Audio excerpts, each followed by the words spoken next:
Pass fail থাকা কি উচিত? আপনারাই বলুন, পাস ফেল থাকা কি উচিত? একদম উচিত নয়। আমি মল্লিকা আছি আপনাদের সঙ্গে। তো আজকেই জানবো পাস থাকা উচিত না ফেল থাকা উচিত। তো ভিডিওটি শুরু করা যাক। ভিডিওটি একটু লাইক করবেন, সাবস্ক্রাইব করবেন এবং শেয়ার করবেন। তো আজকের ভিডিওটি শুরু করা যাক। পাস ফেল এই কথাটি আমরা স্কুল বলো, কলেজ বলো, চাকরি, ব্যবসা প্রত্যেকটা জায়গায় এই পাস ফেল, সাফল্য ব্যর্থতা কথাটা শুনে এসেছি। তো পাস ফেল মানে কথাটা কি শুধু এটা একটা নাম্বার, না এর পিছনে থেকেছে জীবনে কোনো একটা বড় শিক্ষা? যখন আমরা কোনো পরীক্ষায় পাস করি তখন ভাবি হ্যাঁ আমরা আমাদের এতদিনের পরিশ্রমের ফল পেয়েছি, হ্যাঁ আমরা পারবো, আমরা যদি এরপরেও আরো কঠিন পরীক্ষা আসে পারবো। এটা আমাদের একাগ্রতা, আমাদের পড়াশোনার প্রতি আগ্রহ বাড়িয়ে দেয়। একটা স্বপ্ন দেখায় যে হ্যাঁ আমরা আরো অন্যান্য ক্লাসে আমরা ফেল করব না, পাসই করব। কিন্তু যখন ফেল করি তখন আমরা খুব সহজেই ভেবে নিই না আমাদের জীবন শেষ, আর আমরা পাস করতে পারবো না, আমাদের জীবনটা এখানেই থেমে যাবে। এত অপমান, বন্ধুরা হাসবে, লোকে বলবে, পাড়ার লোকেও কথা বলবে, স্কুলের টিচার অপমান করবে, এসব কথা ভেবে আমরা টেনশনে পড়ে যাই, আমরা পিছিয়ে যাই, আমরা জীবনটাকে সেখানে হারিয়ে ফেলি।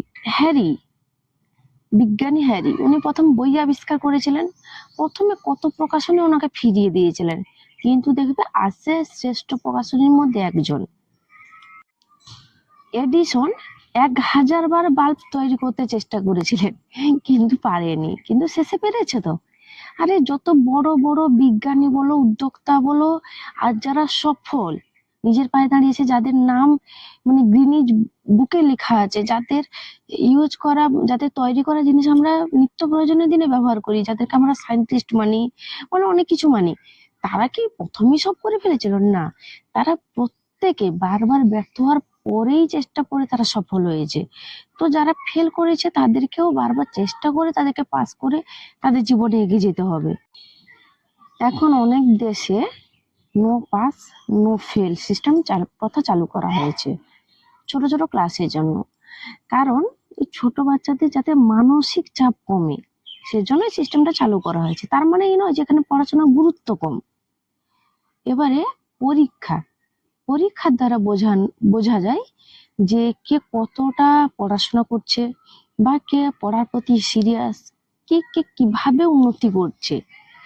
তো এর দ্বারা বোঝা যায় যে কে কিভাবে পড়ার প্রতি অ্যাক্টিভ। পরীক্ষা হওয়া উচিত শেখার জন্য, ভয় দেখানোর জন্য নয়।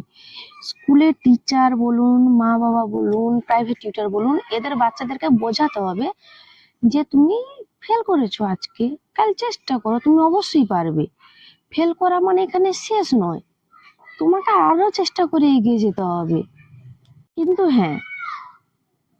হ্যাঁ তাদেরকে অপমান করা বা মারা, অপদস্থ করা, এগুলো করা ঠিক নয় ছোট বাচ্চাকে। এগুলো অবশ্যই সাবধান থাকতে হবে এগুলো থেকে মা বাবাদেরকে। ফেল আমাদের 3টি জিনিস শেখায়। দায়িত্ব, নিজের কাজ সময়ের উপরে, সিদ্ধান্তের উপরে দায়িত্ব নিতে হবে। ধৈর্য ও পরিশ্রম, বারবার চেষ্টা করলেও পারবে, এটা আমাদের মাথায় রাখতে হবে। আত্মবিশ্বাস, হ্যাঁ আমি পারবো, এই যে আত্মবিশ্বাসটা বুকের মধ্যে রাখতে হবে। জীবনে বারবার পাস করতে হবে তো এমন কোনো কথা নেই, তার মানে এই নয় যে তুমি সবসময় ফেল করবে। জীবনে যেমন ওঠা পড়া আছে সেইভাবেই তোমাকে পাসও করতে হবে, ফেল করে আবার পাস করতে হবে। মনে রাখবে, পড়ে গিয়ে যে উঠে দাঁড়ায় সেই সত্যিকারের বিজয়ী। আজকে শিক্ষার্থীদের জন্য গুরুত্বপূর্ণ বার্তা, নাম্বার দিয়ে মানুষ বিচার করা হয় না। সৎ হোক, ধৈর্যবান হোক, পরিশ্রমী হোক, সবচেয়ে বড় সাফল্য। ভবিষ্যৎ গড়ে ওঠে জ্ঞান ও দক্ষতার উপরে, মার্কশিটের নাম্বারের উপরে নয়। তাই পাস করলে খুশি হোক, ফেল করলে শিক্ষা, এই শিক্ষাই জীবনের বড় জয়।